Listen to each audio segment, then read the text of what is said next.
Start. सुकरात ने Pluto के साथ अपने ऐतिहासिक संवाद में एक गजब की बात कही थी। न्याय एक ऐसी भलाई है जो व्यक्ति और राजनीति दोनों के समृद्ध विकास के लिए जरूरी है। दुनिया के न्यायविद सदियों से समूचे एहतराम के साथ इसे अपना ध्येय वाक्य मानते आए हैं।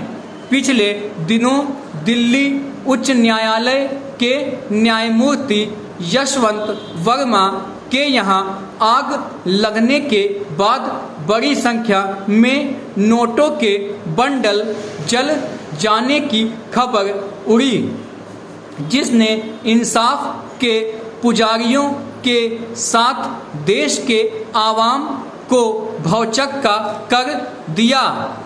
हालांकि शनिवार शाम एक ऐसा कोई प्रमाण सामने नहीं आया है जो साबित कर सके कि वहां धनराशि मिली या नहीं।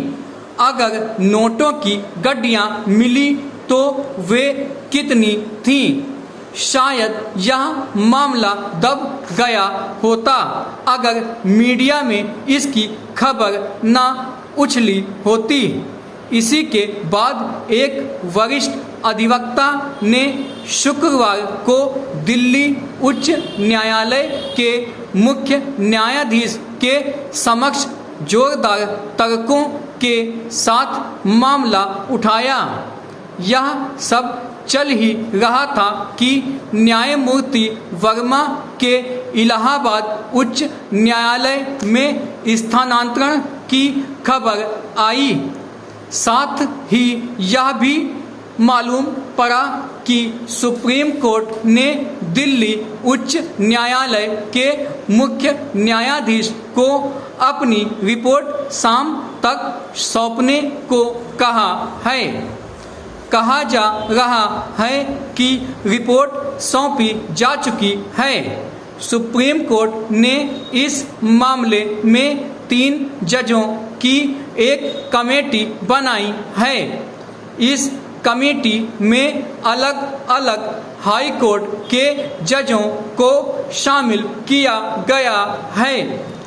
फिलहाल न्यायमूर्ति वर्मा को न्यायिक कार्यों से दूर रखा गया है।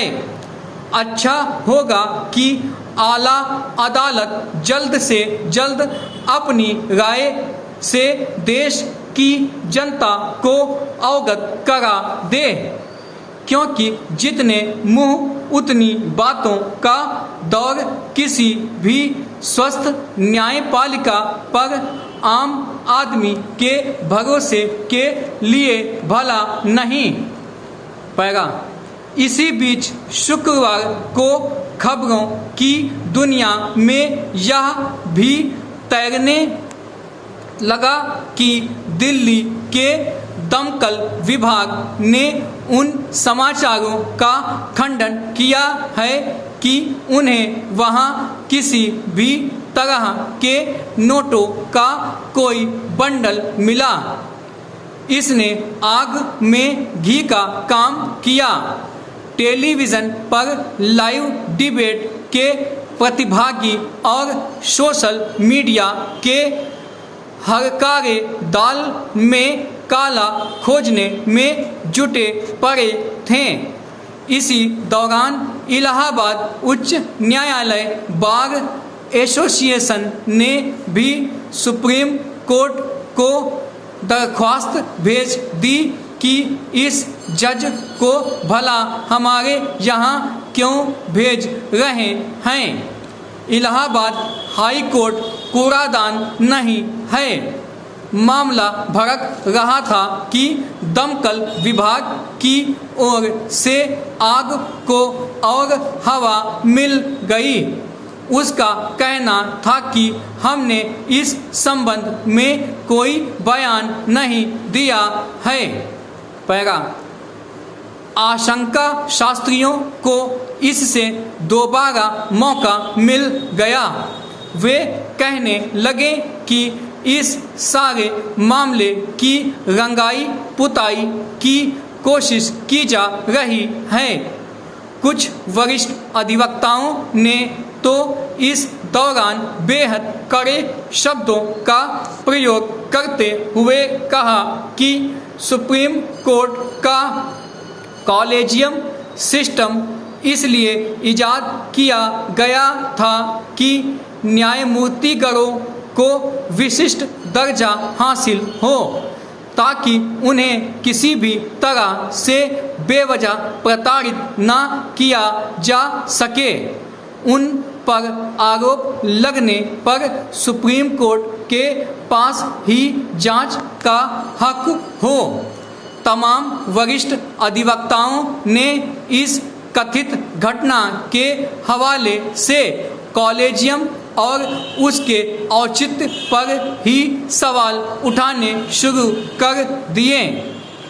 पैरा उनका तर्क था कि यदि किसी नौकरशाह पत्रकार, नेता अथवा वकील के यहाँ इतनी राशि मिलती तो सबसे पहले प्रवर्तन निदेशालय यानी ईडी के अधिकारी उसे धर दबोचते।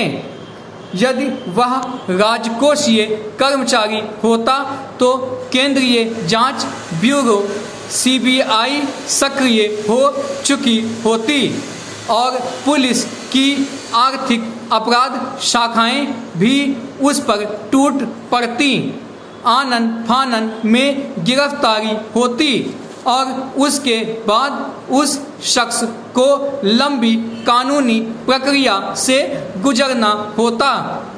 न्यायमूर्तियों को मिले हुए विशेष अधिकार से वे इन झंझटों से बच जाते।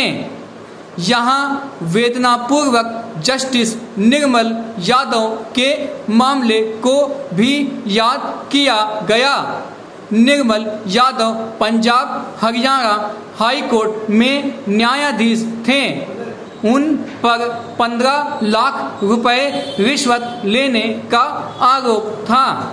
इस पर जांच बैठी।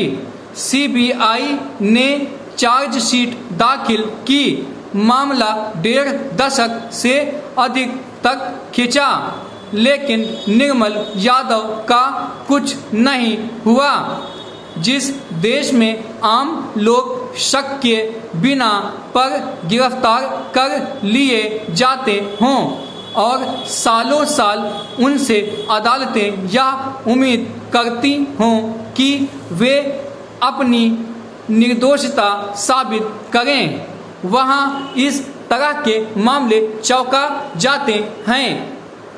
पैरा दुर्भाग्य से न्यायमूर्ति वर्मा या निर्मल यादव अकेले नहीं हैं। कई न्यायमूर्तियों पर भ्रष्टाचार के आरोप लगे, कुछ पर साबित हुए तो कुछ पर नहीं। हर बार यह मामला उठा कि न्यायाधीशों का विशेषाधिकार न्याय के रास्ते में रोड़ा बनता है।